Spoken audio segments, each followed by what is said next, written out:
Je vais co-animer ce webinaire ce matin avec Sylvain Portolan et David Branco, qui sont experts métiers paye chez FCN depuis de nombreuses années et donc qui sont les spécialistes chez nous sur tout le volet paye. Alors, ce qu'il faut savoir, c'est que FCN est donc présent sur quasiment l'ensemble du territoire. Vous êtes aujourd'hui très nombreux à venir de régions très différentes et donc je vous en remercie. On n'aurait pas pu participer aujourd'hui avec autant de personnes à un événement de cette ampleur-là. Donc, un événement virtuel qui est une grande première pour nous. Donc, merci encore de paye chez FCN. C'est quelque chose qui représente environ 15% de notre activité. On a à peu près 4000 clients employeurs qui font appel à nos services, donc à différents niveaux. Et donc, on arrive à produire à peu près 20 000 payes par mois. Donc, la paye fait partie intégrante des activités de FCN. Alors, je ne sais pas si je vais réussir à partager le support. Est-ce que sinon, Sylvain ou David, vous pouvez essayer parce que mon écran est complètement bloqué. Alors.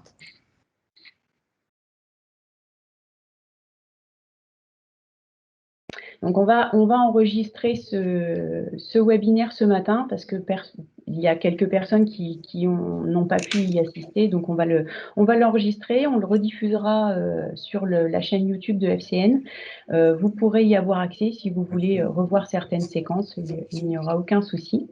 On vous invite également à poser vos questions dans le chat. Vous avez cette fonctionnalité en haut de votre écran, donc mettez-nous des petits mots, essayez de réagir si vous en avez envie par rapport à ce qu'on va vous présenter et réagissez sans problème à ce qu'on va vous présenter et voilà. C'est bon, ça, c'est bon. Oui, maintenant il n'est pas en mode. Il n'est pas en mode diffusion. Attendez.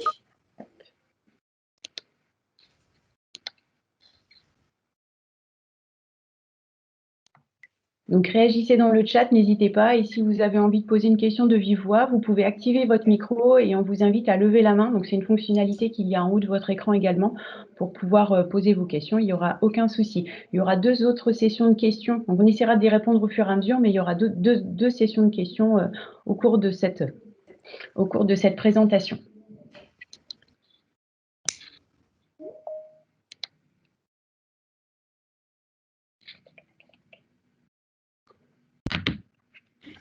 Ça laisse le temps au retardataire d'arriver, du coup. Le virtuel, c'est bien, mais la connexion n'est pas très rapide ce matin. Il va falloir se mettre en route. On en est désolé.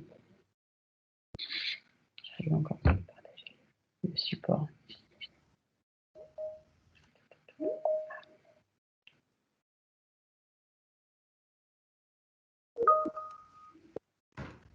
Ça y est.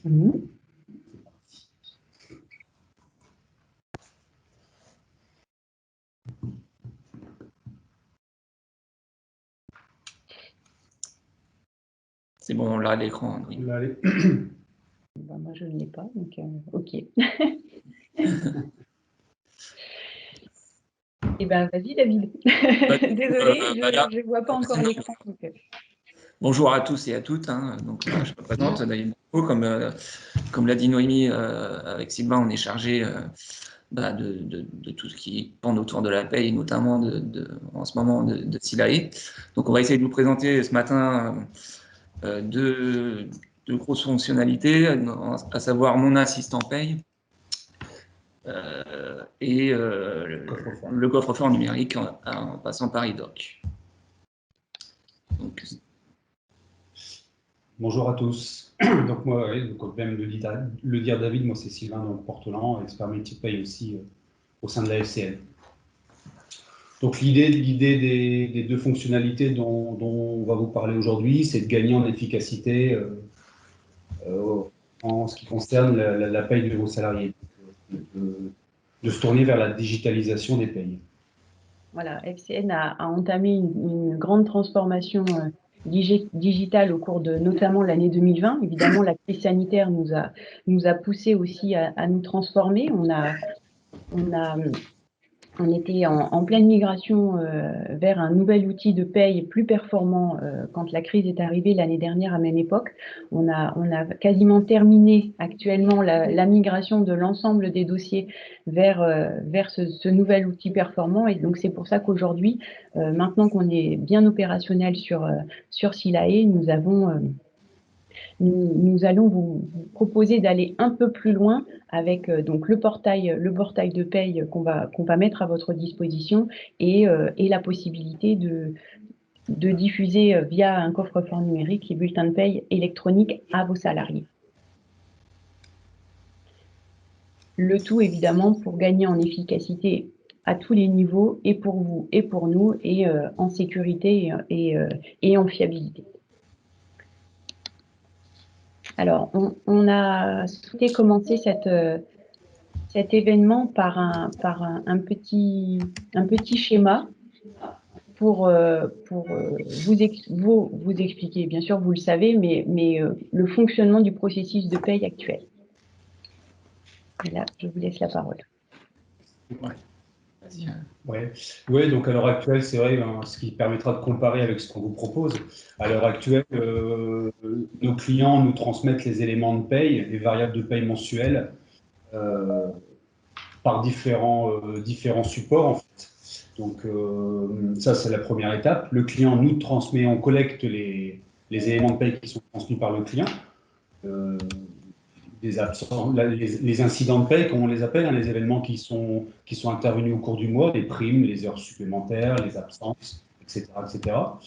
Donc cette transmission, elle se fait à l'heure actuelle par différents moyens, hein. Ça va du simple coup de téléphone qui va nous dire ce mois-ci, rien à signaler, vous pouvez faire les payes, ou au contraire, on va nous donner des éléments de paye à noter et à inscrire dans la paye. Il y a certains clients qui nous transmettent les éléments par mail, ou aussi même par courrier, où ils nous déposent un document à l'accueil en nous disant bon, à l'heure actuelle, il n'y a pas beaucoup de passages, mais habituellement, c'est fait comme ça.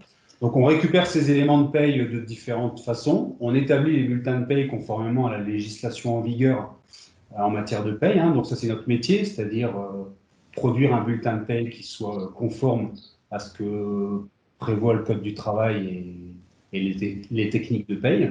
Donc, on établit les bulletins de paye, on calcule et on contrôle les bulletins. Et ensuite, on transmet les bulletins au client, qui lui-même ensuite va les donner à ses salariés, soit en main propre ou par courrier.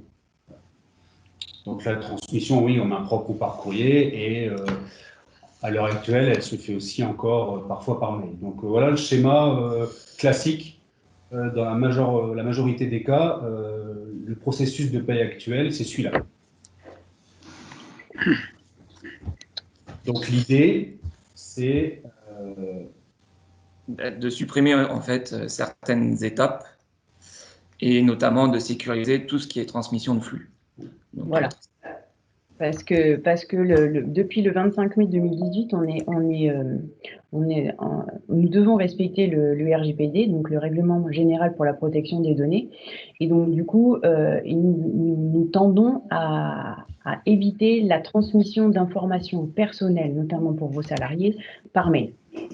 Donc, l'objectif, c'est de trouver des solutions pour pouvoir contourner ce problème et pouvoir transmettre les éléments de paye, soit vous qui les transmettez au cabinet, ou le cabinet qui vous retransmet les éléments de paye, les bulletins de paye une fois qu'ils sont terminés. L'objectif est d'éviter de le faire par mail.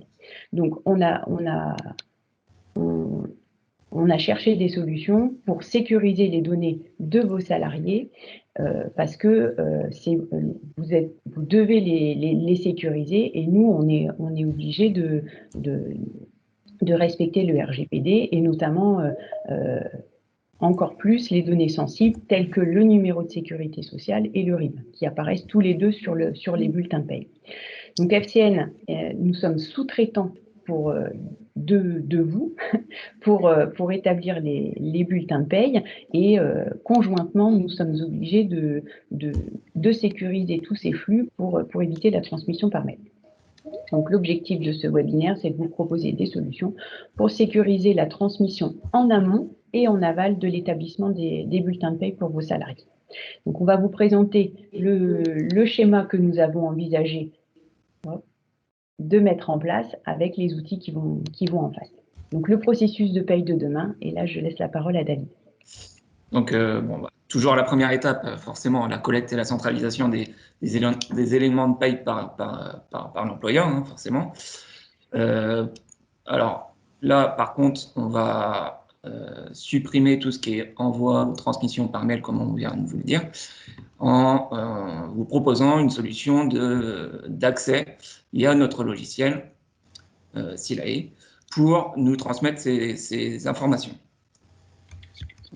Donc, on vous donne accès via notre base, en fait, hein, vous accédez à notre base, vous saisissez les éléments, vous nous transmettez vos éléments, et nous, on s'occupe de la paie.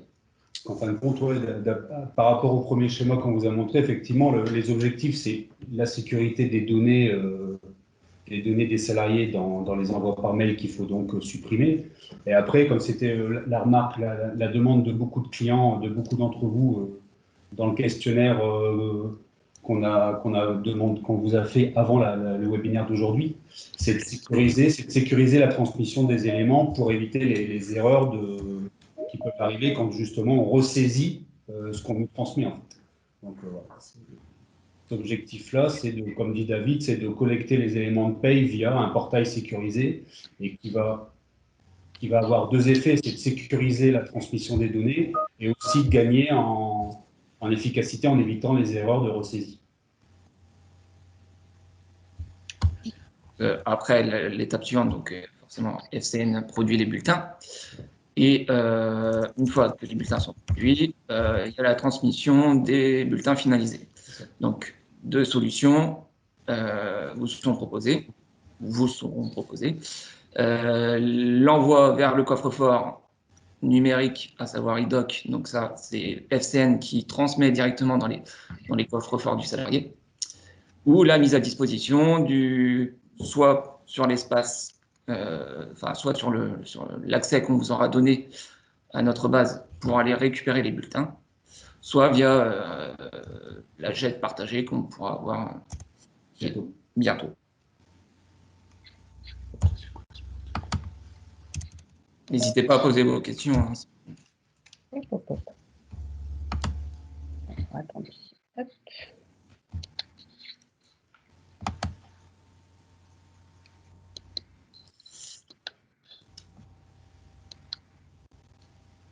Voilà, donc c'est les deux maîtres mots dont on vient de parler, hein, c'est donc la sécurité des données et l'efficacité du traitement de la paye. Donc, ce qu'on va voir là dans un premier temps, c'est l'amont, hein, c'est tout ce qui est récupération de données de paye, avec une petite démonstration des capacités de Silae. Alors, pourquoi, on ne l'a pas dit, mais pourquoi Silae? Pourquoi on a choisi Silae? Tout simplement parce que c'est le leader en ce moment sur le marché. C'est le premier logiciel de paye qui est utilisé par tous les plus gros cabinets. Donc, voilà.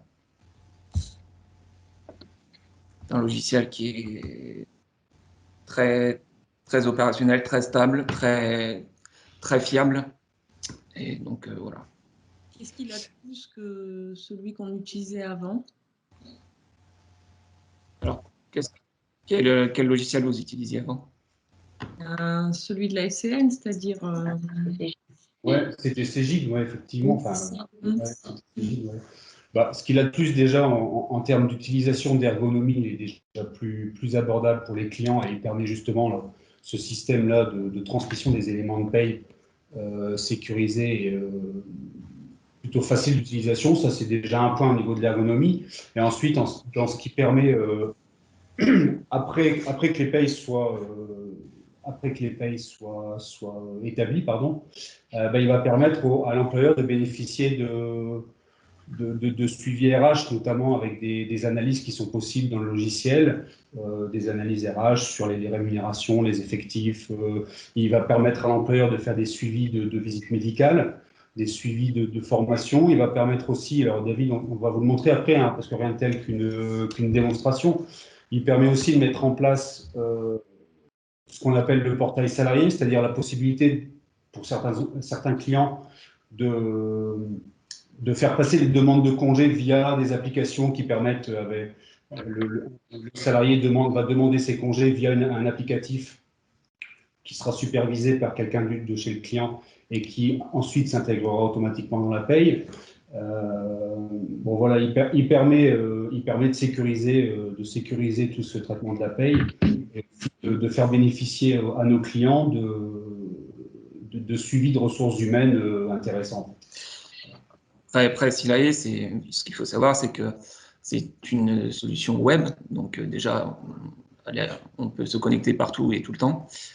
C'est plus de 700 conventions collectives disponibles, contrairement à Cegid où on tournait autour de 150 ou 200 conventions.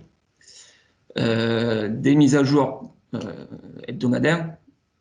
Donc voilà, il y a vraiment une sécurité par rapport à toute la législation sociale qui est mouvante de semaine en semaine.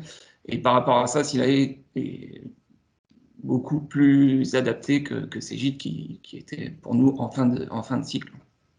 D'accord. Il y a deux grands aspects. Il y a un aspect ergonomie et facilité d'utilisation et un aspect respect de la législation. Bon, nous, bien sûr, on suit la législation aussi, hein, mais on est aidé par les éditeurs dans la mise à jour des données conventionnelles et légales. Et après, ce logiciel-là permet de faire bénéficier aux clients de suivi qu'on n'avait pas qu'on n'avait pas dans notre logiciel actuel, enfin l'ancien logiciel. Vous parliez tout à l'heure d'un portail salarié qui permettrait aux salariés de faire les demandes de congés directement, enfin d'intégrer Oui, le dossier de demande de congés directement sur le logiciel et supervisé par un responsable. ça. Est-ce qu'il propose aussi cette possibilité-là pour l'enregistrement des absences autres que les congés, par exemple les absences maladie ou les congés exceptionnels ou... Alors tout à fait, en fait, après on s'adapte à votre demande. On peut effectivement juste donner l'accès aux congés payés, mais on peut bien sûr donner accès à tout type d'absence. Donc ça va vraiment, l'offre elle est totalement modulable à ce niveau-là. Donc voilà, il n'y a pas de limite. Il y a aussi la possibilité, par ce biais-là, de valider des notes de frais. En fait. C'est-à-dire que le salarié peut saisir ses notes de frais, inclure les documents qui justifient de ces frais, et donc via les applicatifs, c'est transmis à l'employeur qui valide les notes de frais, et ça se retrouve ensuite dans la paye. D'accord. On fera une démonstration de cet outil tout à l'heure. David nous fera une petite démonstration pour vous montrer vraiment comment ça peut fonctionner, même si ce sera assez bref, mais on vous fera une présentation tout à l'heure. On a une question. Il n'est pas opérationnel sur Mac. Alors, effectivement, on ne peut pas l'utiliser sur Mac, mais il faut passer par un environnement Windows sur Mac, en fait. Ouais. Alors là, bon, en interne, on a les personnes compétentes pour gérer la mise en place sur Mac, hein. En fait, on a des clients qui l'utilisent sur Mac, mais après, il y a un aspect technique que là, moi, perso, je ne maîtrise pas bien, mais il faut passer par un environnement Windows sur Mac. Donc, c'est un peu comme le logiciel de compta. Là, vous me posez une colle. Je vous dis ça parce qu'on est sur Mac, nous aussi, et donc là, du coup, c'est vrai que c'est embêtant. Mais on a juste un poste Windows. Ouais. On a des clients qui travaillent sur...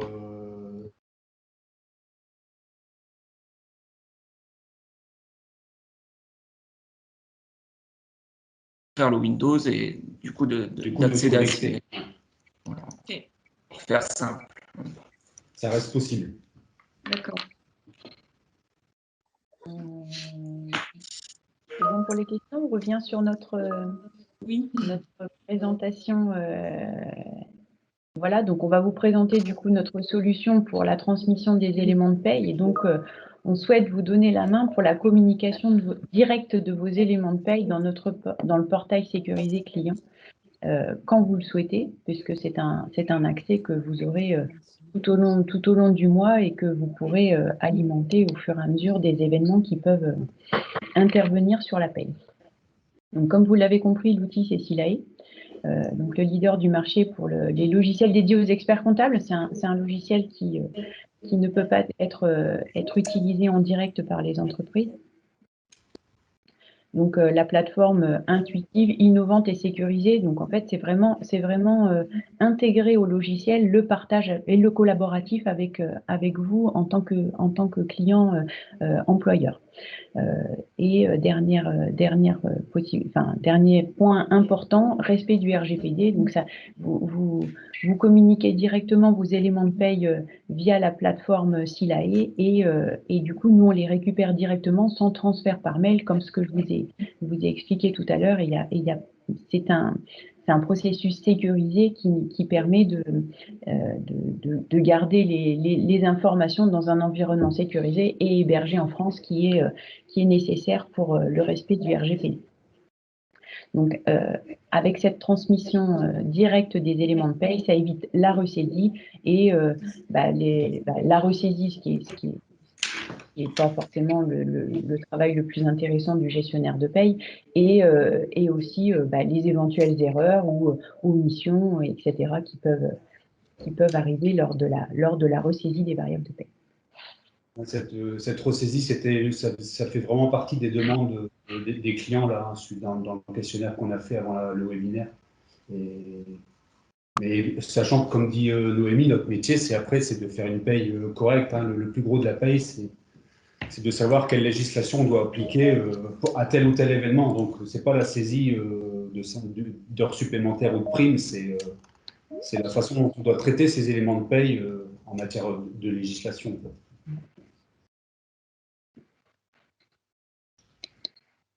En fait.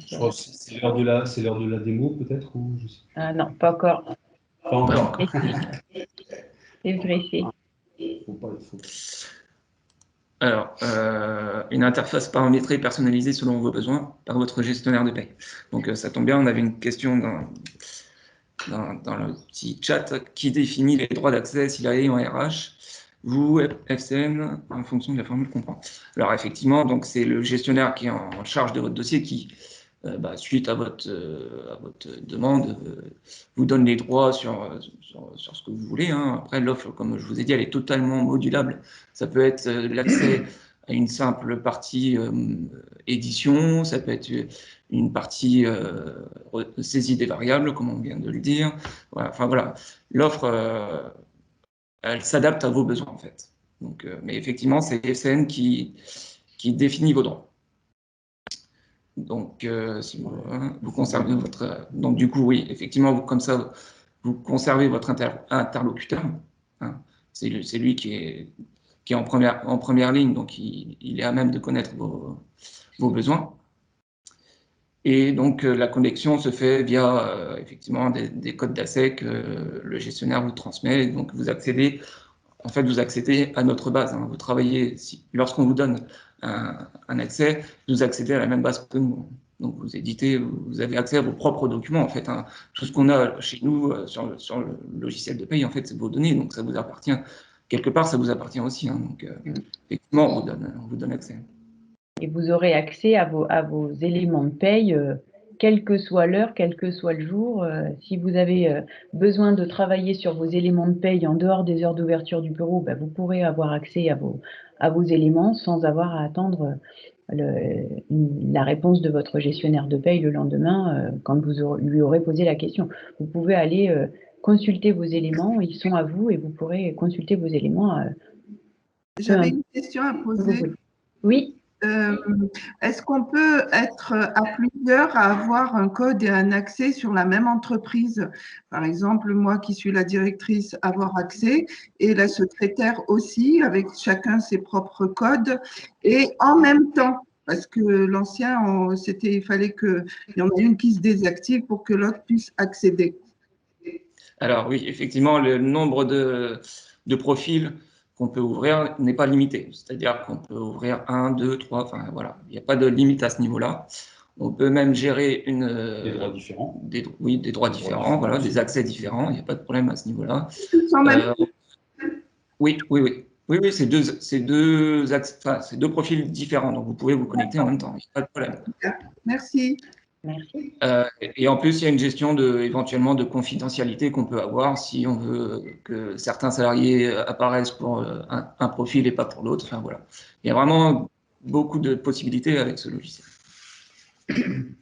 Après, l'intérêt aussi de ces logiciels maintenant qui sont full web, comme on dit, c'est que vous pouvez aussi vous connecter de n'importe quel endroit dans le monde à partir du moment où vous avez une connexion Internet et un ordinateur. Le logiciel n'est pas encore complètement adapté au smartphone, néanmoins. Non. Ouais, ça, tout à fait. Alors, il y a c'est vrai, ça c'est en cours. Ouais. Effectivement, il y a une version smartphone qui est en développement. Pour l'instant, la version smartphone permet la gestion des absences par les salariés, pour les salariés. Mais ils sont en train de développer, hein, c'est en cours. Hein. Je pense que courant de l'année 2021, voilà, l'accès via smartphone va être proposé.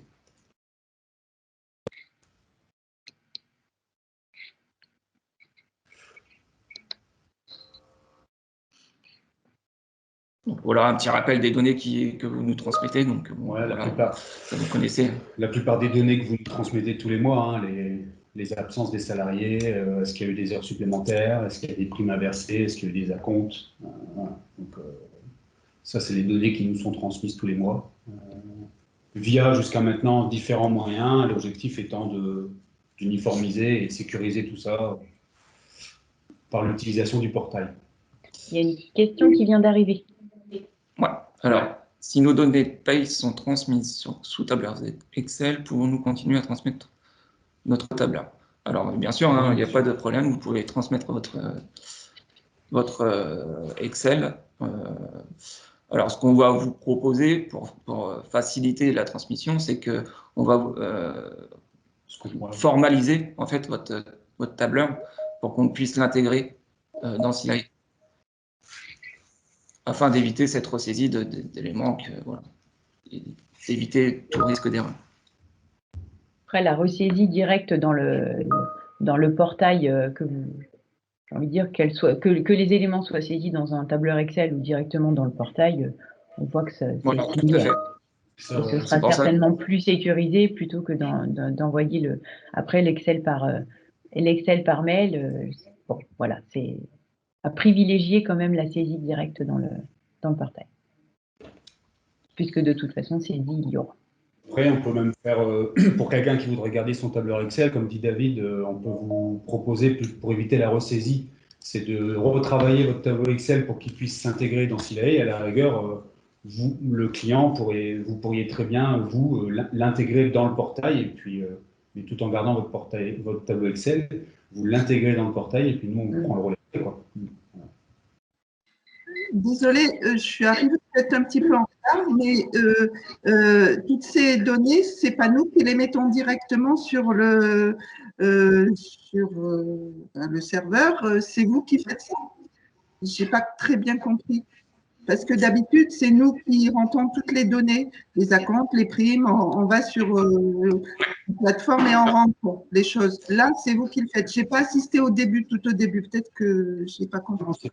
Alors, l'offre qu'on vous propose aujourd'hui, enfin qu'on va vous montrer, c'est l'offre Mon Assistant Paye. Donc, en fait, l'assistant paye, c'est on vous donne accès à Silari pour saisir vos payes. Pour saisir vos variables. D'accord, très bien. Ce n'est pas vous qui le faites, c'est nous qui entrons les variables. C'est ça. Ok. C'est l'objet de l'offre d'aujourd'hui. Oui, merci. Ah, pas de souci. Effectivement, il y a eu un message qui précise, hein, là, pour revenir sur les tableaux Excel. C'est vrai que les tableaux Excel avec les données des salariés par mail, ce ne sera pas conforme comme on disait, RGPD, donc protection des données. Donc c'est vrai que si on peut trouver le moyen de soit vous saisissez quand même directement dans le portail, soit vous importez vous-même votre tableau dans le portail avant de nous le transmettre, ce serait plus efficace et beaucoup plus sécurisé. Et plus respectueux des nouvelles règles, en fait. Voilà. Donc, il faudrait tendre à cette solution-là. Et on a une autre question par rapport au tableur Excel pour le BTP. Donc après, voilà, il n'y a pas de limite au tableur Excel. Hein. Toutes les variables peuvent être prévues. Hein. On peut même prévoir les absences. Enfin, voilà. Pour moi, il n'y a pas de limite aux variables. Après, ça alourdit le tableur, mais c'est pas.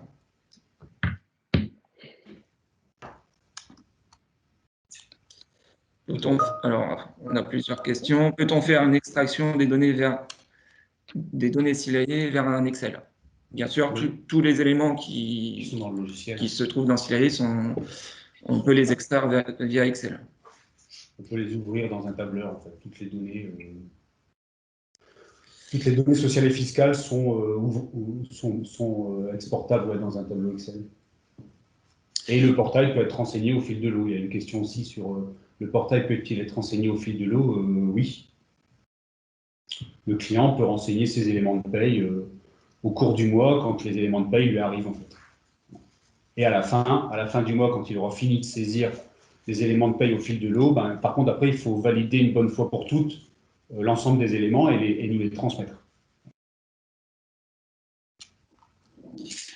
Donc, on va laisser la main à David sur. On va passer à la démonstration. Pour vous faire une petite démonstration.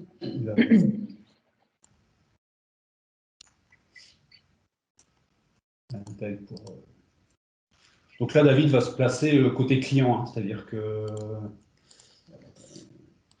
Ouais.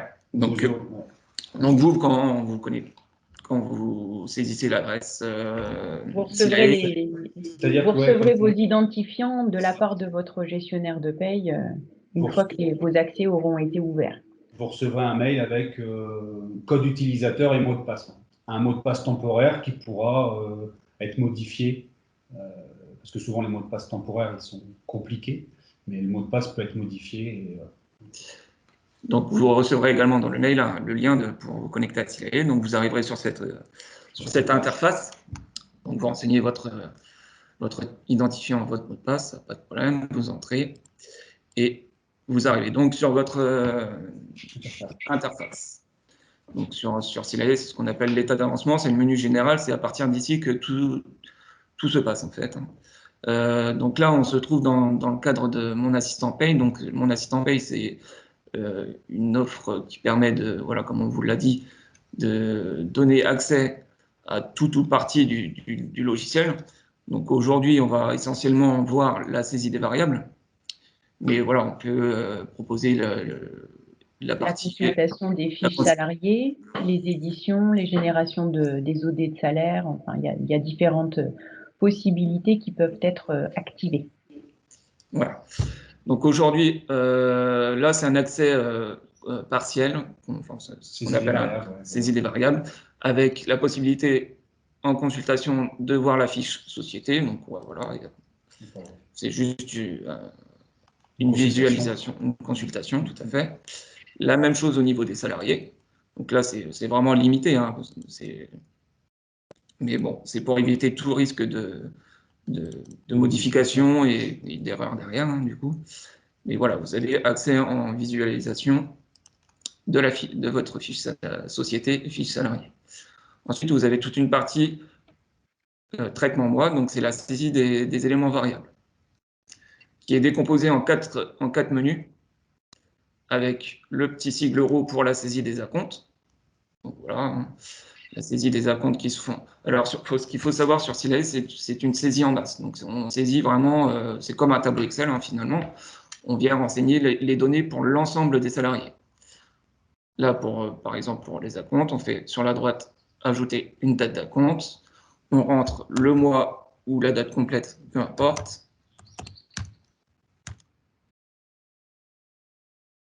Ah, bah, je l'ai déjà rentré. Et ensuite, on n'a plus qu'à saisir les acomptes. Donc, rien de compliqué là.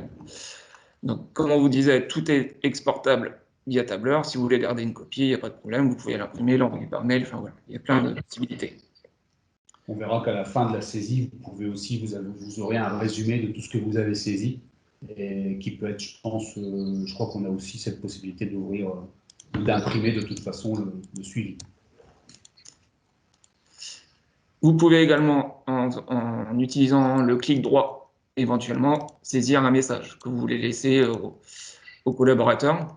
Donc, vous faites un clic droit et là, vous pouvez taper un message libre. Hein. Enfin, voilà. Si vous voulez mettre un commentaire sur la compte. Enfin, voilà. Alors, cette saisie de message, vous la retrouverez dans chaque menu. Donc, une fois que vous avez saisi vos acomptes, on ferme la petite fenêtre. Alors, c'est comme des pages Internet. Hein. Il faut bien penser que dès lors qu'on navigue quelque part, ça ouvre des onglets, ouais. Des onglets, des pages. Donc, il faut bien... Excusez-moi, j'avais une question. Oui. Quand vous notez la compte, vous saisissez le message en clic droit. Oui. Est-ce que le message s'affichera sur la fiche de paye? Non, c'est vraiment un message pour le gestionnaire. Et par exemple, moi, si je saisis un acompte, par exemple 150 €, et je veux mettre ATD numéro, ou je veux mettre un commentaire pour qu'il ATD ou je ne sais pas, ou acompte n'importe. Hein. Je veux mettre un commentaire sur une ligne. Comment je fais et pour que ce commentaire figure sur la fiche de paye? Alors, le commentaire, il faudra le saisir à ce niveau-là, et c'est le gestionnaire qui devra le ressaisir. Ah, c'est vous qui ressaisissez. Ouais, là, c'est l'info. Tout ce qui est commentaire de bulletin, effectivement, il n'y a pas de possibilité à ce niveau-là. Eh bien, vous aurez beaucoup de commentaires à saisir, hein, parce que… Là, on pourra peut-être voir si… Après, on peut voir aussi pour adapter le paramétrage du logiciel, de votre dossier paye, en fonction de ce que vous avez besoin. Je rembourse quelque chose, par exemple, les tests antigéniques, je les rembourse. La Sécu ne rembourse pas, je mets remboursement de telle date à telle date. Pour tous les employés, et Dieu sait qu'il y en a 50, et vous allez faire ça pendant 50 ans. Je pense qu'il faudra peut-être… On verra, à ce moment-là, on réfléchira à adapter le paramétrage en fonction des besoins. Okay, très bien. Merci. Donc voilà, pour les acomptes, hop, une fois qu'on a saisi, on ferme et c'est enregistré. Il y a un message au sujet des acomptes, Oui. Madame Hugues qui nous demande « Acompte égale paye, on doit le saisir chaque mois ». Après, le principe, oui, il y a deux possibilités. Soit les acomptes sont exceptionnels, enfin ne reviennent pas forcément tous les mois, donc oui, il faut les saisir chaque mois. Après, si vous avez tous les mois des acomptes qui reviennent pour tous les salariés ou pour certains salariés d'un montant identique, on peut peut-être prévoir un abonnement d'acompte. On peut le prévoir, ça c'est sûr. On peut prévoir un abonnement d'acompte, c'est-à-dire des acomptes qui se mettront automatiquement tous les mois. Donc ça, après, voilà, ça dépendra de votre situation. Donc ensuite, le deuxième menu, c'est ce qu'on appelle la saisie de l'activité. Donc c'est tout ce qui va concerner la saisie d'absence. Donc la saisie d'absence, elle se présente ainsi, sous forme de calendrier. Donc toujours pareil, une saisie en masse des absences. Donc pour saisir les absences, un double clic suffit pour ouvrir la petite fenêtre. Ensuite, il convient de choisir le motif d'absence. Vous renseignez les dates et vous appliquez. Si vous avez une plage de dates, c'est un petit peu différent. Il faut se positionner sur la première date. On maintient la touche Shift. Alors, c'est la touche juste en dessous du verrou majuscule. Et on va à la date de fin. Et pareil, après, même présentation, on choisit le motif et on applique. Il y a un code couleur pour chaque motif d'absence. Vous pouvez naviguer dans les mois si vous avez oublié une absence sur le mois précédent ou si vous voulez régulariser une absence. Il il y a possibilité de naviguer dans les mois précédents. Visualiser les comptes des absences aussi. Si vous êtes trompé dans votre saisie, la simple touche sup permet de supprimer l'absence. Si vous voulez, je prends généralement le cas de la maternité, parce que c'est une absence dont on connaît les dates. Vous pouvez saisir sur les X mois de l'absence. Il n'y a pas de problème. Et comme ça, tous les mois, on n'a pas à revenir saisir l'absence. Donc en fait, quand on saisit une absence sur qui dure plusieurs jours, c'est soit comme a montré David, vous utilisez le clavier avec la touche Shift, soit effectivement vous pouvez aussi double-cliquer sur le premier jour d'absence et puis renseigner les dates du haut et puis appliquer. Comme ça vous met l'absence sur toute la période. Vous avez une possibilité de faire des absences multiples aussi. Si vous avez par exemple toute votre société qui ferme au mois d'août, vous pouvez sélectionner l'ensemble des salariés en une seule fois et appliquer le congé payé. Souvent, je dis mois d'août parce que c'est vrai que habituellement, il y a parfois des entreprises qui sont fermées pendant 15 jours à cette période-là. Mais ça peut, voilà, toutes les périodes sont possibles. Vous pouvez visualiser aussi, je crois, les absences des salariés. Ouais, voilà. Il va vous montrer. Donc, toujours pareil, avec un clic droit sur le nom du salarié, on peut à nouveau saisir un message. Pas de problème à ce niveau-là. De toute façon, les absences, généralement, vous transmettez au fil de l'eau. C'est vrai que tout ce qui est absence maladie, il faut les traiter normalement dans les 5 jours ouvrés de la connaissance de l'absence, de l'événement. Donc, c'est vrai que bon, pour tout ce qui est absence maladie, AT, etc. Bon, voilà. J'ai pas vu comment supprimer l'absence. J'ai pas vu comment vous supprimez l'absence. Désolé. Eh ben, vous positionnez, vous faites juste un clic sur l'absence pour sélectionner la ligne, en fait, pour sélectionner le salarié, et vous utilisez la touche supprimer. Ou éventuellement, sur la droite, vous avez également le bouton supprimer. Ah, la touche supprimer du clavier. Très bien. Oui, c'est ça. Soit la touche sup du clavier, soit la touche supprimer, enfin le menu là, supprimer. L'un ou l'autre, peu importe. D'accord. Pour rester sur les absences, il y a une question d'une participante là, qui demande si on saisit une absence du mois précédent, si elle est rajoutée le mois suivant, est-ce que l'info passera automatiquement en paye? Oui, en fait, il faut même saisir l'absence sur le mois qui est concerné par l'absence. En fait. C'est-à-dire que là, si David se positionne au mois de mars, si vous faites les payes là, du mois de mars, par exemple, et que vous avez oublié ou vous avez connaissance d'une absence qui a eu lieu en février, et ben vous saisissez l'absence sur février. Et le logiciel, lui, il va comprendre il comprend qu'il y a dans son fonctionnement qu'il y a eu quelque chose d'ajouté en février et il va le mettre sur la paye de mars. Voilà. Donc, il ne faut même pas saisir l'absence de février en mars, vous saisissez l'absence de février en février. Voilà. Toujours avec un clic droit, vous avez également la possibilité de visualiser les absences. Vous avez quelques éditions qui peuvent vous servir, voilà, avec les dates d'absence de chaque salarié sur l'année, avec la possibilité de filtrer par absence, et toujours la possibilité d'extraire via Excel. Il y a une question sur les arrêts de travail. La question, c'est de savoir si les arrêts de travail doivent être transmis également par SILAE.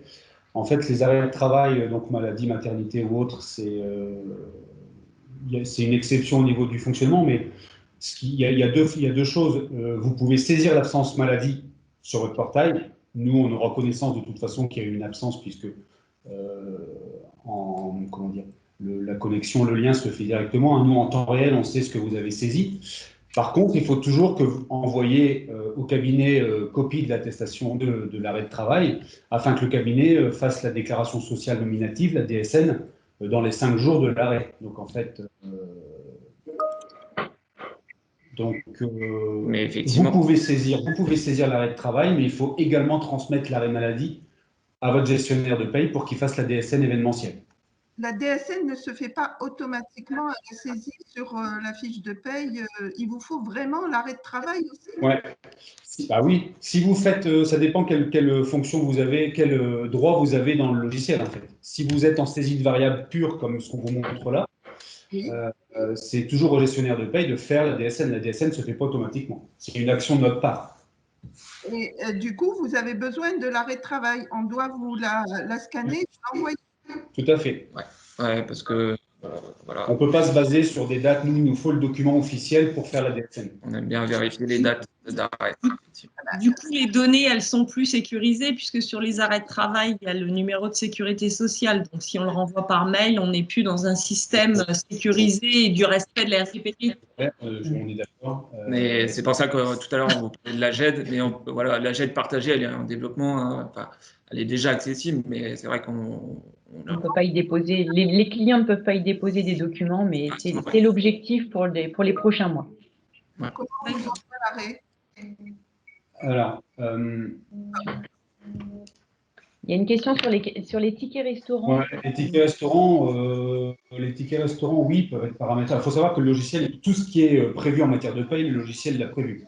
Donc là, il y a une question sur les saisies arrêts. Oui, les saisies arrêts, c'est prévu par le logiciel d'après les barèmes fiscaux qui sont, d'après le barème fiscal qui est prévu. Les tickets restaurants, le fonctionnement des tickets restaurants est prévu. On peut soit saisir tous les mois le nombre de tickets restaurants qui peut varier d'un mois sur l'autre, ou on peut prévoir une automatisation du nombre de tickets restaurants en fonction des jours travaillés. Et moi, j'ai une question. C'est pareil pour le chômage partiel? Ah bah Oui, c'est-à-dire que on peut noter chômage partiel comme on note des congés, quoi, en fait. Tout à fait, ouais. Ouais. L'activité partielle, c'est une absence. Ça se saisit dans la saisie des activités. On choisit comme motif d'absence activité partielle. Soit réduction, soit intégrale. Ensuite, le gestionnaire de paye appliquera ce qui est prévu en matière de traitement d'activité partielle.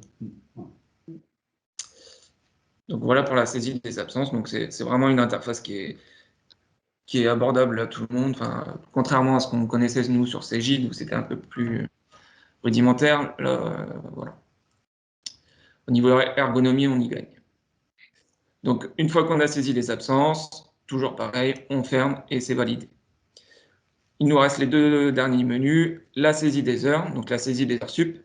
Alors c'est peut-être la donnée la plus compliquée ou la plus, comment dire, peut-être pas, enfin voilà, la moins facile à déterminer parce que voilà, déterminer le nombre d'heures sup dans une semaine, on sait très bien que voilà, c'est pas forcément le travail de tous nos clients. Donc voilà. Bon. Dans un premier temps, on vous propose un masque de saisie avec les heures sup à 25, les heures sup à 50 et éventuellement la possibilité de rajouter des majorations dont vous auriez besoin. Les heures complémentaires. Donc voilà. À partir du moment où le logiciel détermine que le salarié est à temps partiel, il ne permet pas, enfin à temps plein, pardon, il ne permet pas de saisir les heures complémentaires. On verra que pour la saisie des heures, il y a un autre moyen qui peut vous simplifier aussi cette saisie d'heures supplémentaires.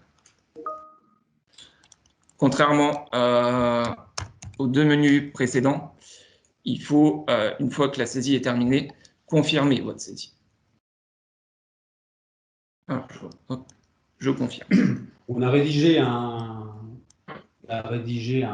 manuel d'utilisateur pour les clients qui utiliseront cette façon de faire. Pour vous rassurer un peu du coup. Oui, c'est pas une formation.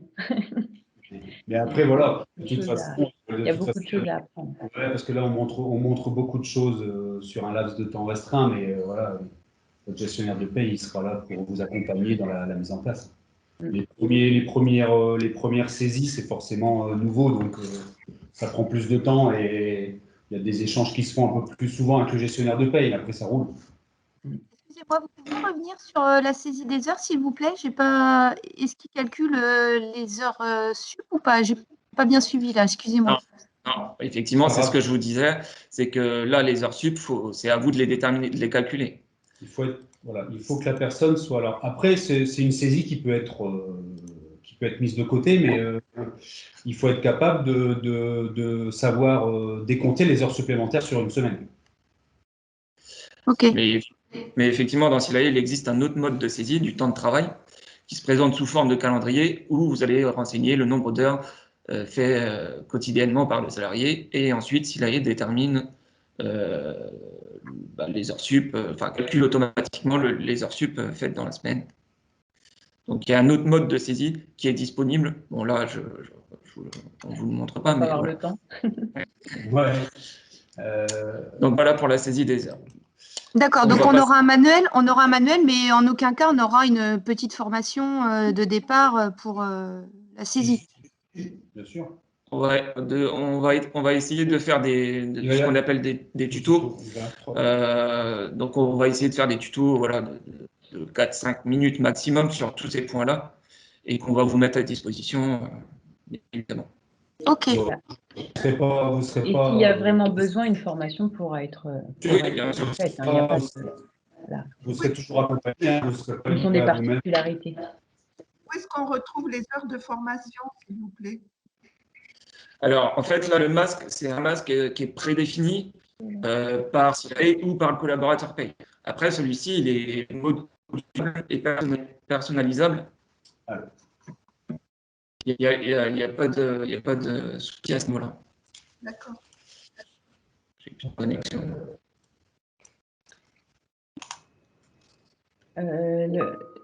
La saisie directe dans l'accès au portail, parce que là, on vous montre la saisie directe des éléments de paye, mais la saisie dans le portail permet l'accès au portail permet la saisie, mais il y a aussi d'autres fonctionnalités. On verra tout à l'heure que vous pourrez récupérer directement vos bulletins de paye via le portail client et vous pourrez également faire des éditions comme vous le souhaitez en fonction voilà, vous aurez la main sur vos éléments de paye. Donc c'est vrai que là, on vous montre la saisie, mais l'accès au portail est bien plus large que juste la saisie des variables de paye. Alors, on a des questions. Alors, par contre, on va avoir du mal. Oh là. Il y a des questions, on va essayer de les rassembler. Donc, il y avait plusieurs questions sur, peut-être, il y avait au moins deux ou trois, sur tout ce qui est saisi à tiers détenteur. Donc, oui, c'est prévu, hein, l'automatique ou pas, ou en saisie des événements comme ça exceptionnels, c'est prévu. La saisie des trajets, des petits déplacements, donc tout ce qu'on appelle prime et indemnité, c'est le deuxième. On a perdu la connexion, c'est pas grave. Tout ce qui est donc saisie des primes, des indemnités, que ce soit des trajets, des remboursements de frais, des trajets dans le bâtiment notamment, tout ce qui est primes exceptionnelles, des primes que vous auriez de manière habituelle dans votre société, tout ça c'est paramétré par le gestionnaire de paye et ça vous est mis à disposition dans la saisie des éléments. Donc, tout ce que vous devez saisir, ça vous sera toujours mis à disposition dans le logiciel. Voilà, on adapte, comme disait David tout à l'heure, on adapte de toute façon, nous, l'appel les paramètres dans l'outil et on vous met à disposition les colonnes dont vous avez besoin pour saisir l'appel.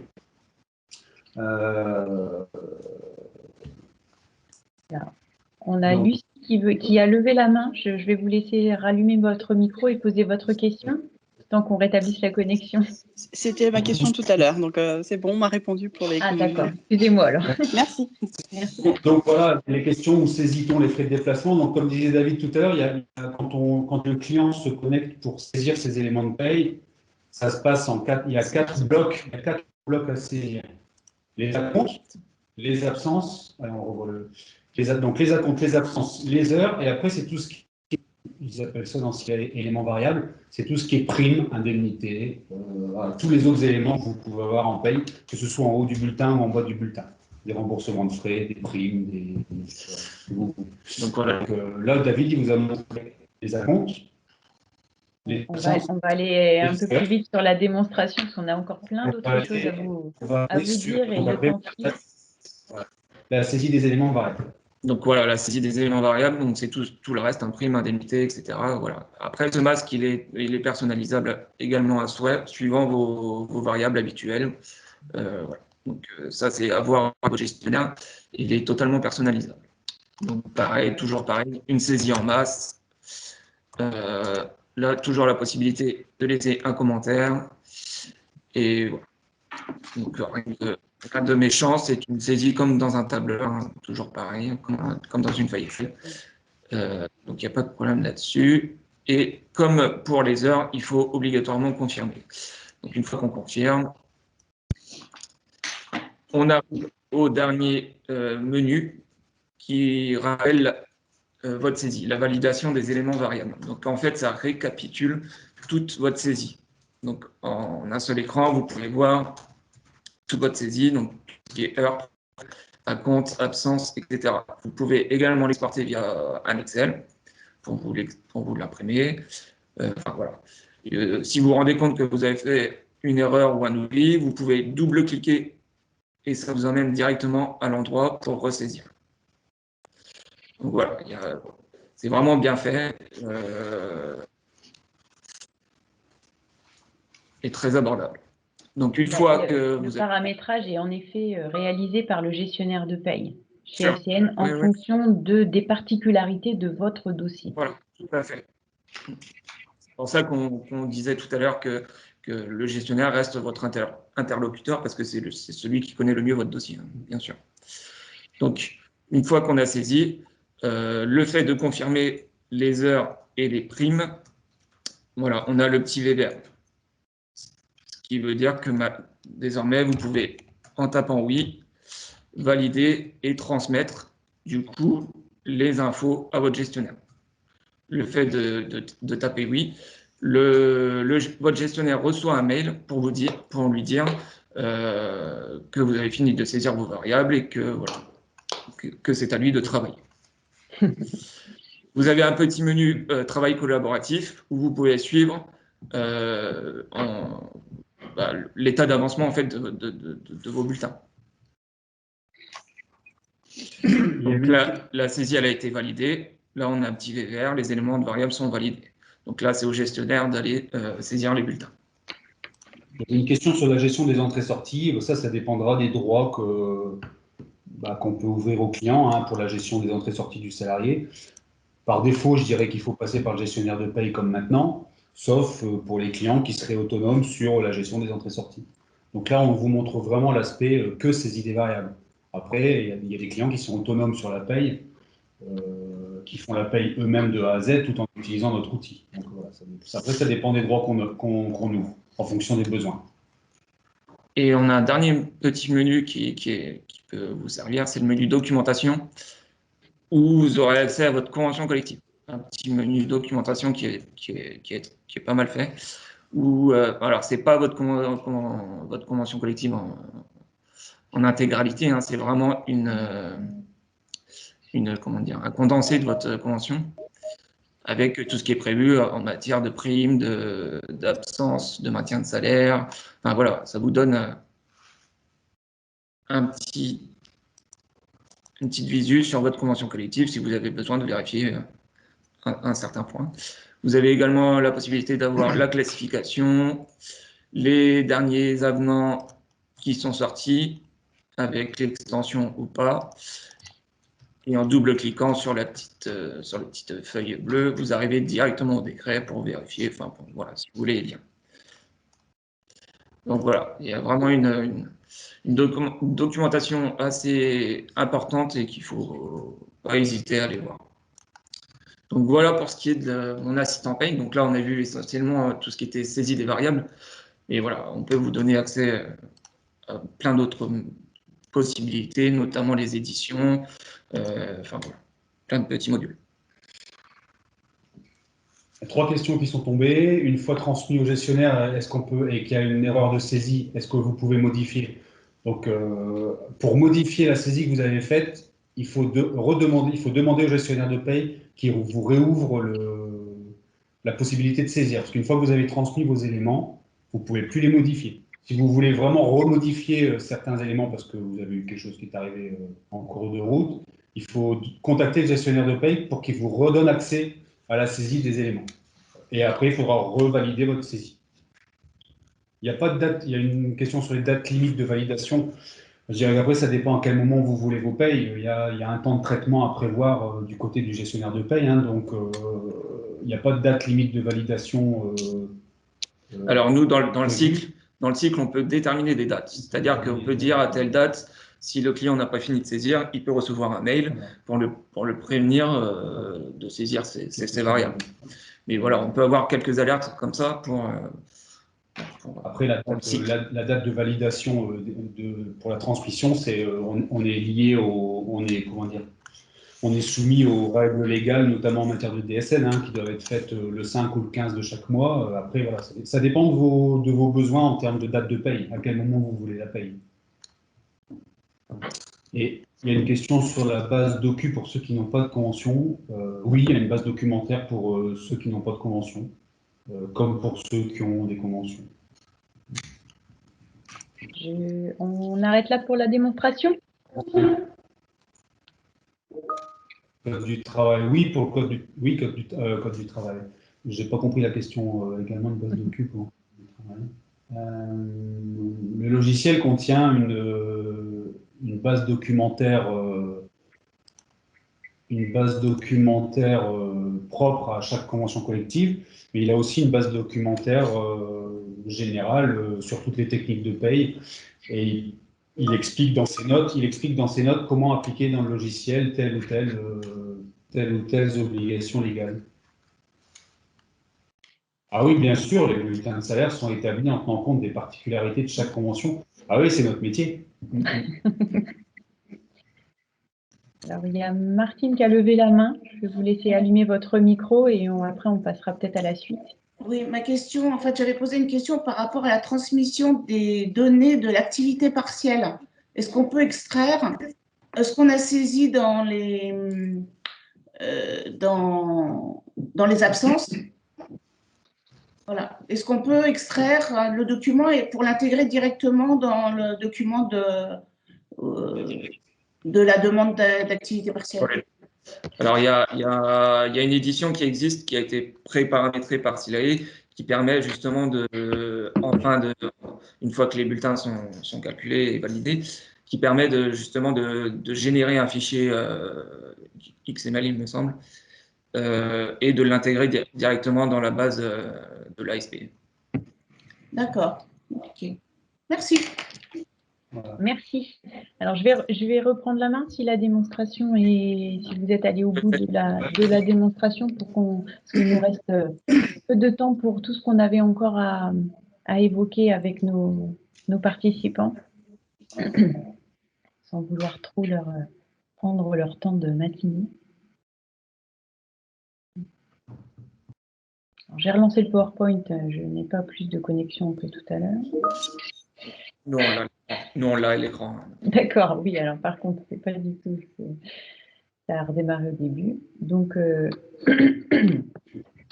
voilà.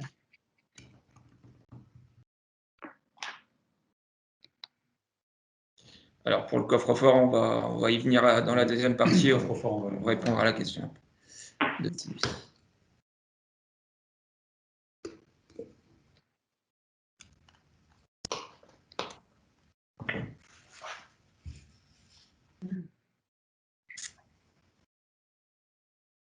Donc on n'a pas encore parlé, mais bon, éventuellement, on pourra refaire pas une démonstration là aujourd'hui, mais il est évidemment possible dans le portail de faire des éditions, de générer les OD de paye pour ceux qui en auraient besoin pour leur comptabilité quand ils sont autonomes en comptabilité.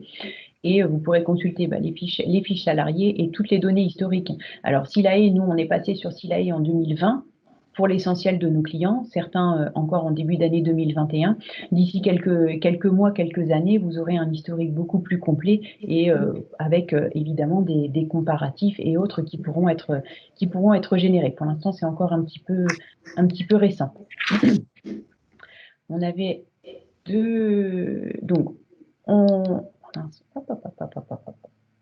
donc, pour prendre en main l'outil, on vous a préparé une petite notice qui ne sera peut-être pas suffisante, mais qui va vous permettre quand même de prendre en main cet outil.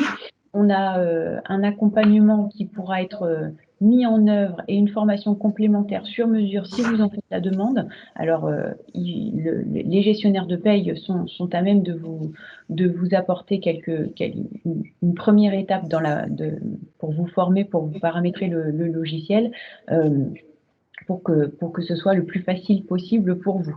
Et comme le disait David tout à l'heure, on a comme projet de faire des tutos vidéo pour chaque petite étape de saisie de variables de paye ou pour les éditions, la consultation, etc., pour vous aider et pour gagner en autonomie au fur et à mesure des mois d'utilisation. Donc ça, c'est pour vous aider à prendre en main le portail client. Alors, pour aller plus loin, on a déjà parlé des éditions post-paye, bien évidemment, pour vous donner la main sur vos éléments de paye et pour que vous soyez autonome. Au niveau du SIRH, là encore, on en a déjà, ça a été un peu évoqué tout à l'heure, il y a des éléments qui seront accessibles directement dans CIPAE pour aller plus loin, au-delà du bulletin de paye, pour aller plus loin, pour avoir une vue synthétique de vos éléments de paye tous les mois. Donc après, on n'a malheureusement pas le temps de vous montrer aujourd'hui parce que sinon on va dépasser de trop le timing qu'on avait fixé, mais c'est quelque chose qu'on pourra également vous montrer dans une seconde session ou via un tuto vidéo. Deuxième chose pour aller plus loin, et pareil, on en a déjà parlé tout à l'heure en début de séance, les demandes d'absence et un module note de frais qui est accessible avec un accès directement par vos salariés. Donc, et avec un lien direct avec la paye. Du coup, c'est tout l'avantage d'une non-ressaisie de tous ces éléments-là. Vous nous confirmez qu'il n'y a pas de module de pointage? Pointage, non. Alors, en revanche, on peut, sur certaines pointeuses, on peut extraire les données de la pointeuse pour les intégrer directement dans Silae. Ça, c'est possible, via un paramétrage. Mais voilà. D'accord, merci. Ça fonctionne? Oui, on a des clients qui l'utilisent, notamment des clients de Paris, il me semble. Donc oui, moi personnellement, j'ai pas eu de retour de problème, donc ça fonctionne. Donc ça, ce sont des choses dont on parlera pas plus que ça aujourd'hui, mais c'est des choses, sachez que ça existe et que ça peut être activé sur vos dossiers. Il ne faut pas hésiter à lui demander et qu'on étudie la faisabilité. Pardon, mais il y a des coûts supplémentaires à chaque demande et module particulier? Alors, on n'a pas une politique tarifaire globale au niveau FCN, donc je ne vais pas m'engager auprès de l'ensemble des experts comptables du groupe. Au niveau de l'accès au portail, on souhaite qu'il soit le plus diffusé possible, et donc du coup, le coût ne sera pas, s'il y en a un, là pour le coup, j'ai pas envie de m'engager pour tout le monde, s'il y en a un, il sera pas forcément important. Par contre, pour les modules complémentaires dont je viens de parler, notes de frais et gestion des absences, ça peut être facturé. Mais je n'ai pas de politique globale tarifaire. D'accord, merci. Alors, une petite slide pour les 3 points principaux à retenir. Donc, la sécurisation de la transmission de vos données, qui est évidemment le cœur du sujet. Une grande efficacité avec un paramétrage personnalisé au niveau de chaque dossier pour que vous soyez évidemment les plus efficaces possibles dans le renseignement de vos variables de paye. Donc, on est là pour paramétrer au mieux, faire le plus d'automatisme possible pour que, tout à l'heure, il y a eu une question sur la partie s'il y a une prime permanente tous les mois, ça, il est tout à fait possible de la pré-paramétrer pour qu'elle apparaisse tous les mois de façon automatique. Et le dernier avantage, c'est vraiment que vous pouvez consulter toutes vos données de paye en autonomie, ce qui va vous permettre d'être de plus en plus efficace sur la partie paye de votre entreprise. Alors, on a une petite question. Et le paramétrage initial est gratuit. Donc, selon moi, oui, il n'y a pas de... Voilà. Il est surtout déjà fait, en principe, sauf si vous n'êtes pas encore client FCN Pay, forcément, là, le paramétrage n'est pas fait. Mais pour un client là qui serait déjà chez nous en matière de paye, le paramétrage est déjà fait.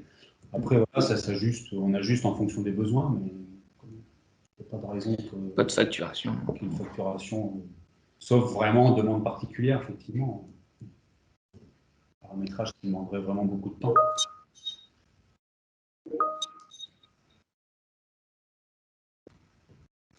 Alors, à partir de quand? C'est dès que vous maintenant que vous savez ce que c'est, j'ai envie de dire, contactez votre gestionnaire de paye. C'est bien tout l'objet de cette dernière slide sur le sujet. Là, l'ouverture du portail, c'est quelque chose que nous pouvons faire à tout moment et donc du coup, qui peut être activé dès que vous le souhaitez.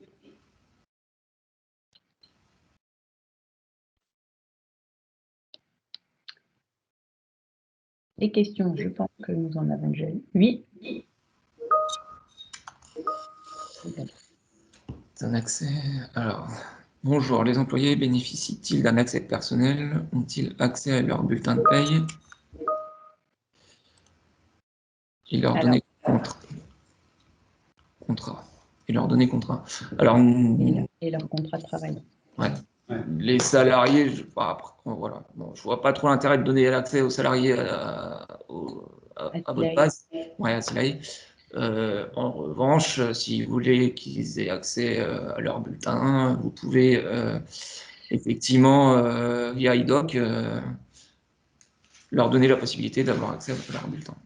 Voilà, et c'est ce qu'on va, ça fait une très jolie transition et c'est ce qu'on va voir dans un second temps. Donc c'était le deuxième sujet de notre présentation, puisqu'on a parlé de l'amont de l'établissement du bulletin de paye avec le renseignement des éléments de paye dans Silae. Et maintenant, on va revoir l'aval, c'est-à-dire une fois que les bulletins de paye auront été établis et contrôlés par votre gestionnaire de paye, voilà comment est-ce qu'il faut les transmettre. Alors, les transmettre à vous, employeurs, et les transmettre à vos salariés via un coffre-fort numérique. Et on va vous présenter de quoi il s'agit.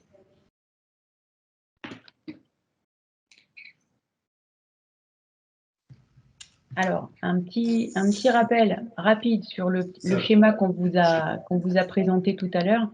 Et je vais juste, voilà, je te laisse la parole, David. D'accord. Donc, effectivement, là, on va vous présenter du coup l'aval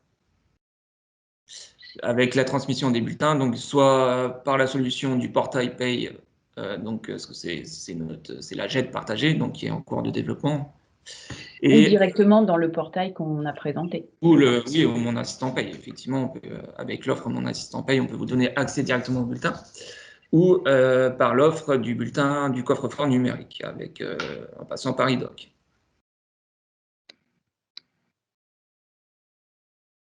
Là, on se situe à l'envoi des bulletins, en fait.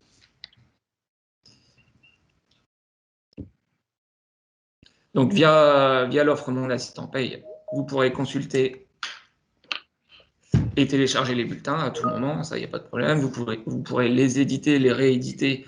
Vous aurez accès à toutes vos éditions, à toutes vos données. Et idem pour tout ce qui est audit de paye et la mise à jour vers la compta. Donc, l'employeur récupère ses bulletins via son portail Mon Assistant Paye Silae ou sur la GED. Et après, donc, la solution d'envoi direct, donc, pour gagner en efficacité, il y avait une question d'ailleurs qui rejoint ça. Hein, comment le bulletin de paye dématérialisé est-il transmis aux salariés? Donc en fait, par cette voie-là, hein, donc on travaille avec IDOC Perso, donc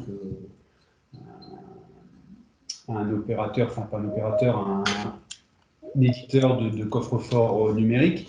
Donc une fois que nous, les payes sont faites de notre côté, qu'elles ont été validées avec vous, elles sont vraiment finalisées, on va, grâce au partenariat qu'on a donc avec IDOC, on va mettre les bulletins à disposition des salariés directement dans leur coffre-fort numérique. Donc c'est nous qui allons faire la manipulation, d'envoyer le fichier à l'éditeur de coffre-fort et les bulletins seront déposés dans les coffres-forts de chaque salarié. Donc c'était l'autre grosse question des participants sur donc l'utilisation de ce coffre-fort. Donc, alors, il faut savoir quand même que cette offre, elle peut être accessible, peu importe le nombre de salariés que vous avez dans votre entreprise.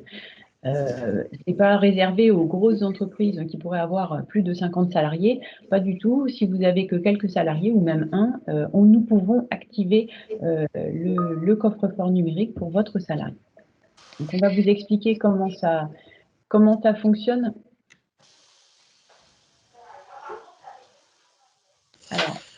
Alors, on a une question. Peut-on utiliser le coffre-fort sans avoir adopté le portail? Effectivement, alors ça peut effectivement être deux offres complémentaires, mais ça peut être aussi deux offres complètement distinctes, déconnectées, bien sûr. Voilà. Alors, les avantages pour l'employeur. Alors, un gain de temps, car vous n'aurez plus à distribuer de façon manuelle ou envoyer par courrier les bulletins de paye à vos salariés. Parfois, et d'autant plus en ce moment, vous ne les avez pas forcément sous la main. Et donc, du coup, c'est pas forcément évident de leur transmettre leurs bulletins de paye. Nous, on a mis en place au sein de FCN les bulletins de paye au 1er janvier 2020. Les bulletins de paye électroniques et ça nous a quand même bien aidé pendant toute cette période de crise puisque ça fait un peu plus d'1 an qu'on reçoit tous notre bulletin de paye électronique dans notre coffre-fort numérique. Alors, c'est assez rapide à mettre en place puisque à peu près 1 mois suffit à la mise en place puisque vos salariés devront être prévenus au moins 1 mois à l'avance. Depuis une loi de fin 2016, l'employeur peut décider de lui-même de mettre en place le coffre-fort numérique pour ses salariés. Alors, si vous avez un CSE vous devez l'en informer au préalable, mais vous n'avez pas besoin de recueillir l'aval de l'ensemble de vos salariés pour leur mettre leur bulletin dans un coffre-fort numérique. Il n'y a que les salariés qui refusent le bulletin électronique qui devront se manifester. Donc, ça aide quand même à la mise en place du coffre-fort numérique. Au sein de FCN, il y a 600 salariés. S'il y a une vingtaine de personnes au maximum qui ont refusé, même pas je pense, une vingtaine de personnes qui ont refusé le bulletin de paye électronique, c'est tout en fait. Donc, ça montre une grande adhésion auprès des salariés et c'est quand même très pratique. Autre avantage, le zéro papier. C'est vrai on est dans une société qui tend à être de plus en plus digitale et à réduire la consommation de papier. Donc, cette démarche-là y contribue. Et encore une fois, respect du RGPD, puisque vous ne transmettez pas par mail, et nous non plus, les bulletins de paye à vos salariés donc par mail. Et tout comme s'il a avec un hébergement en France, le IDOC Perso est un partenaire certifié qui héberge l'ensemble de ces données en France également.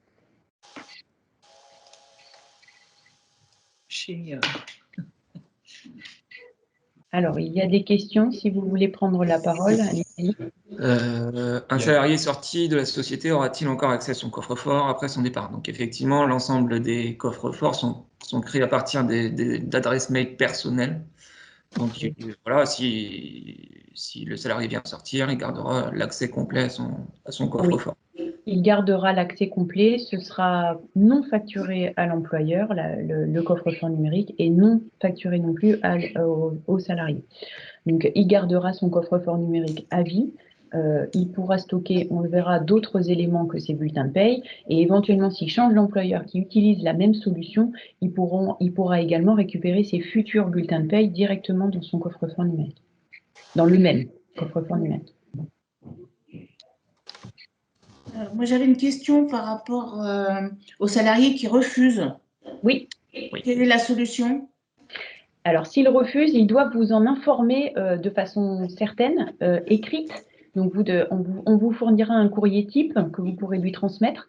Il doit vous en informer et évidemment, nous, il faudra nous en informer pour qu'on n'active pas le coffre-fort numérique pour ce salarié-là. Le fait qu'il refuse, en fait, son bulletin lui sera transmis par courrier directement. Oui, et c'est IDOC qui gère. Puisque vous, en tant qu'employeur, vous avez décidé de mettre en place le coffre-fort numérique avec cette solution IDOC. Donc, nous, on enverra à IDOC l'ensemble des bulletins de paye électroniques. Ceux qui auront accepté, enfin ceux qui n'auront pas refusé, recevront dans leur bulletin de paye électronique dans le coffre-fort numérique, et tous les autres recevront par courrier envoyé par IDOC leur bulletin de paye. D'accord, merci. Alors, on a une question de Delphine. Donc, techniquement, il est possible de les mettre en place pour les bulletins de mai. Alors, mai, ça va être compliqué, je pense, parce qu'il faut effectivement un délai d'1 mois. Enfin, il faut prévenir l'ensemble des salariés 1 mois avant la mise en place. Faut quand même, voilà. Et ensuite, recueillir toutes les adresses mail des salariés, éventuellement recueillir les refus des salariés. Et après, dans la mise en place, au niveau technique, ça va très vite. Mais les démarches administratives sont un peu plus longues, effectivement. C'est encore faisable, mais il va falloir s'activer. Si on parle que de la technique pure, on pourrait très bien, à condition d'avoir les adresses mail des salariés, on pourrait le mettre en place dès le mois d'avril. Mais c'est plus l'aspect juridique qu'il faut respecter, comme dit David, avec le mois de flexion, le mois de prévenance. Ouais. Néanmoins, vous pouvez les informer. Il serait possible de les informer avec leur bulletin de paye du mois d'avril. Alors, on va juste finir avec les avantages et puis après, on verra au niveau de la technique comment est-ce que ça fonctionne. Donc, le salarié a accès donc, à ses bulletins de paye directement avec n'importe quel support, c'est-à-dire un ordinateur, une tablette, un smartphone. Il y a une application mobile gratuite, IDOC Perso, qui permet au salarié d'avoir ses bulletins de paye sur son téléphone directement. Ça peut être facilement accessible. Il est informé par mail quand il a un nouveau bulletin de paie qui est arrivé et qui a été envoyé par son employeur. Donc, le coffre-fort numérique est gratuit pour le salarié et il peut y déposer d'autres documents administratifs. IDOC Perso permet la récupération via des connecteurs marchands, je ne vais peut-être pas rentrer dans les détails, mais via des connecteurs marchands, on rentre ces codes FNAC, Amazon, les impôts, la Sécu, etc. On rentre ces codes d'accès comme si vous alliez sur Internet et que vous vous connectiez à votre compte personnel. Vous rentrez vos codes et en fait, IDOC se charge d'aller récupérer ainsi que l'historique tous les documents qui ont été mis à votre disposition par les fournisseurs. Donc, ça permet d'avoir un coffre-fort global et avec l'ensemble de ces données directement à portée de main, notamment dans son téléphone. Donc, il y a un stockage, ils annoncent un stockage de 50 ans. Donc là, on est quand même large au niveau du stockage dans la durée. La démarche écologique de l'employeur, on en a déjà parlé.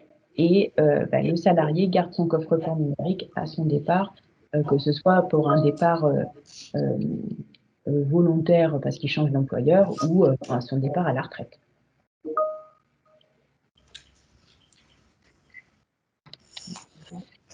Alors, on a deux questions. Que se passe-t-il si le salarié change d'adresse mail? Bien évidemment, il faut qu'il vous en informe et que vous nous en informez. Sinon, effectivement, après le dépôt va être compliqué. Nous, on en a besoin de l'adresse mail pour l'activation du coffre-fort numérique, puisque pour l'activation du coffre-fort numérique, c'est le système qui envoie un message directement à vos salariés, donc à l'adresse mail que vous avez renseignée, que vous nous avez fournie. Et après, c'est lui qui change ses identifiants comme il le souhaite. Et nous, on n'a plus besoin d'avoir cette adresse mail, puisqu'il y a un pont qui a été créé entre Silae, puisque nous utilisons Silae, et IDOC.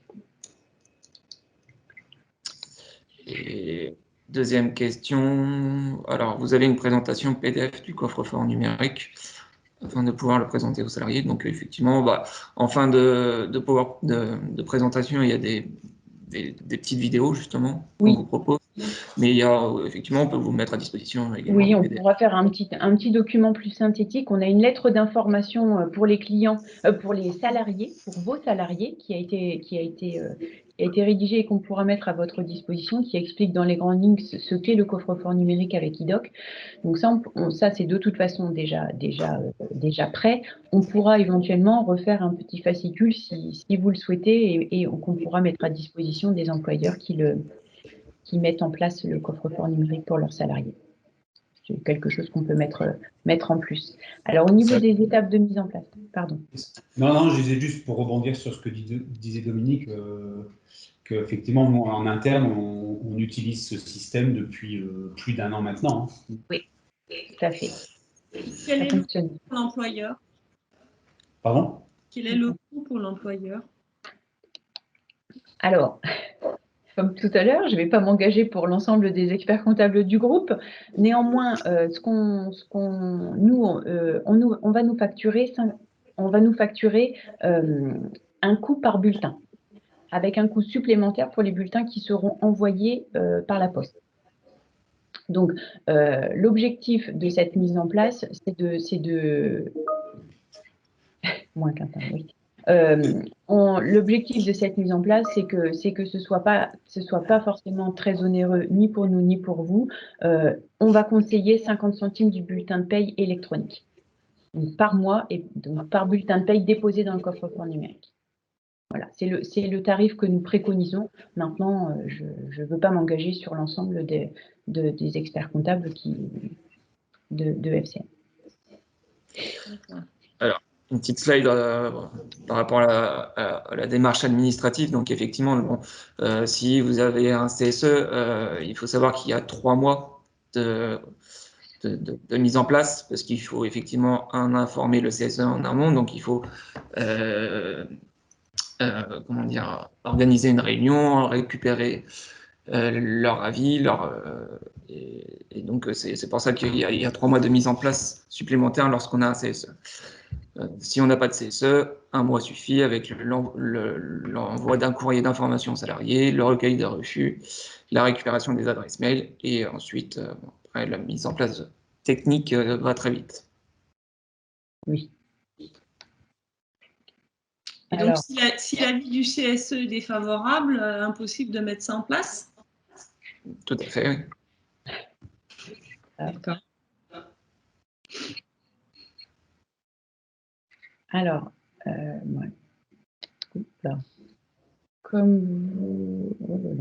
un peu long. Donc, les outils à votre disposition. Donc, on a un courrier d'information type qu'on peut remettre à vos salariés, donc qu'on peut vous fournir pour que vous puissiez informer de façon très formelle vos salariés, parce que ça, c'est la loi qui le dit. On a aussi un modèle de courrier de renoncement qui peut vous être fourni s'il y a un salarié qui vous en fait la demande. Et dans tous les cas, il faudra bien nous informer des renoncements, puisque dans le paramétrage, évidemment, c'est très différent. IDOC a fourni, alors IDOC, on trouve quand même pas mal de choses sur Internet. IDOC a fourni des petites vidéos pour présenter l'activation, parce que quand on met la première fois un bulletin de paye électronique dans son coffre-fort numérique, il faut activer son compte. Donc, il y a une présentation au niveau de l'activation et aussi une présentation pour comment stocker d'autres choses que son propre bulletin de paye électronique dans son IDOC perso. Donc, on vous fournira aussi les liens vers ces 2 vidéos qui sont courtes et bien faites. Et j'ai bien noté de mettre à disposition un fascicule à destination de vos salariés pour présenter un peu plus précisément ce qu'est le coffre-fort numérique, en sachant qu'il y a quand même beaucoup de choses qui sont présentées avec une foire aux questions qui est très complète directement sur le site de IDOC. J'ai une question. On sait où sont stockées ces données? Dans quel pays? En Normandie. D'accord. C'est écrit sur leur site. Avec une duplication. Enfin, c'est en France, de toute façon. Chez qui? Chez OVH? Je ne sais pas. Moi, je ne sais pas. Ouais, parce que quand les serveurs d'OVH brûlent… Oui, c'est heureusement pas très courant, mais ça peut arriver. Eh oui, mais c'est gênant. Oui. Mais après, ils disent aussi qu'ils ont des réplications. Il y a une question de données.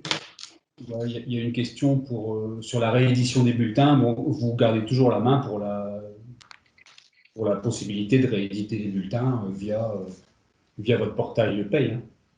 Donc le salarié qui refuse, même celui qui accepte, si vous voulez lui faire une édition d'un bulletin, vous pouvez.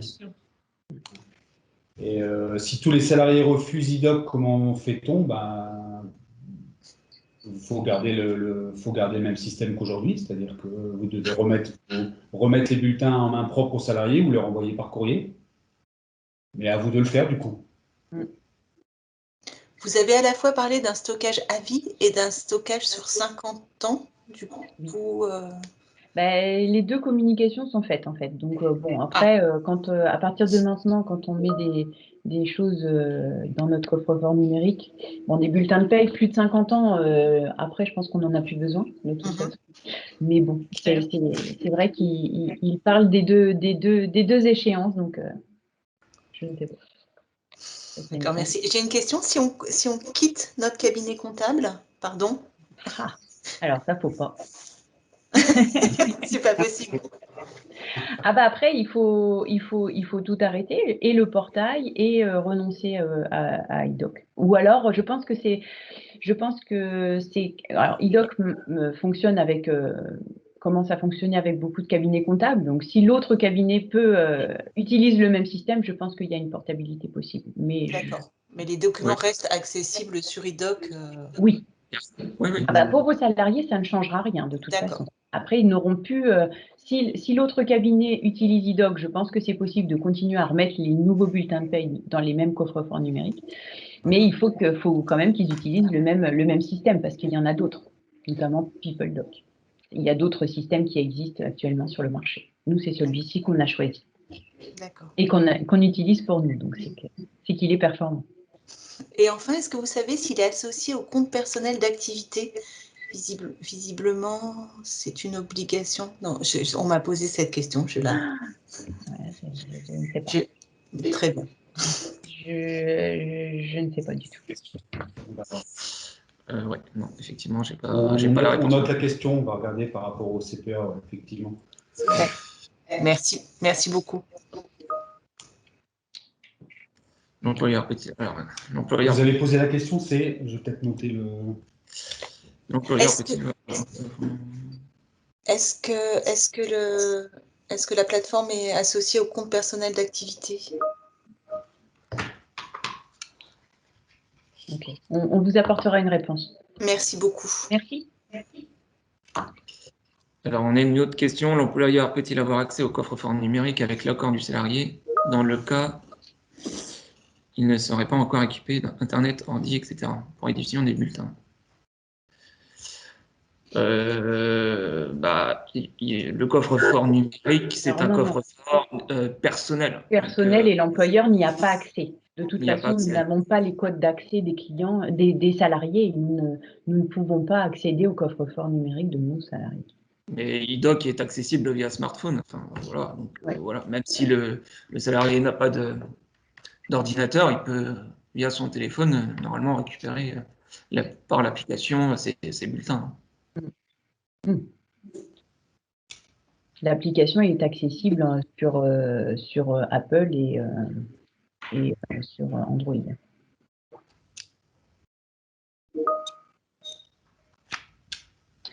Donc, quelques petits points à retenir.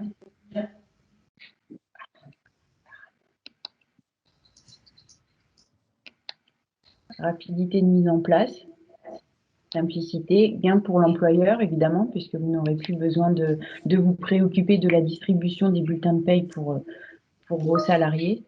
Et évidemment, un accompagnement pour la mise en place par FCN, parce que c'est quelque chose qu'on souhaite développer auprès de nos clients, parce qu'on y trouve nous-mêmes un grand intérêt. Donc, un accompagnement pour la mise en place et pour le suivi éventuellement par la suite. Et évidemment, une participation à la démarche écologique.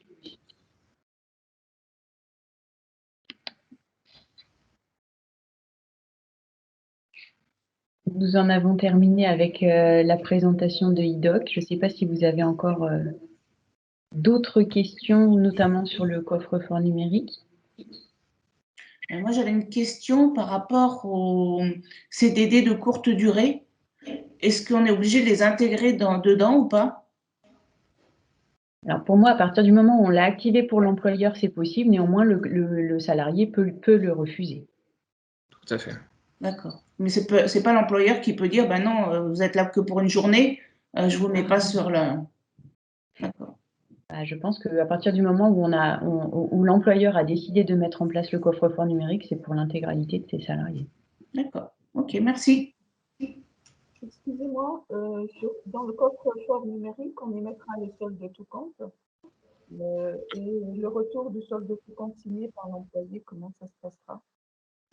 Alors non, tout ce qui est, Les questions, effectivement, sur tout ce qui est solde de tout compte, c'est à part. Le coffre-fort numérique, c'est vraiment pour le bulletin de paye.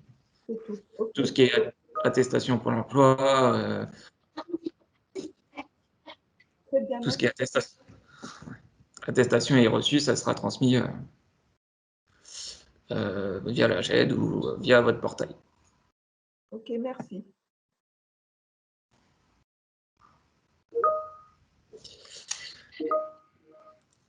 Alors, quand on utilise le TESA, comment fait-on? Alors, le TESA, c'est un, comment dire, c'est une possibilité qui est offerte par le site de la MSA. Donc, ça n'a rien à voir avec, avec notre logiciel. Donc, effectivement, on ne pourra pas mettre en place IDOC. Je ne sais pas si j'ai bien répondu à la question, si c'était ça la question.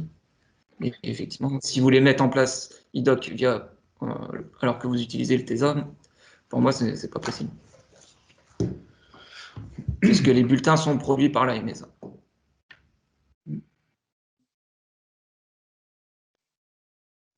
D'autres questions avant de clôturer notre événement? Pour revenir tout de suite peut-être sur la question avec le lien avec le compte personnel d'activité, je pense que c'est au salarié effectivement, comme disait Dominique, de se connecter sur son compte d'activité et de faire le lien avec IDOC en fait. Donc si les bulletins ont été dématérialisés sur IDOC, le salarié pourra faire le lien entre IDOC et le CPA. Merci. C'est pas à l'employeur de le faire en fait. Voilà, c'est pareil, c'est un compte personnel, hein, donc c'est aux salariés de faire les démarches. Donc, effectivement.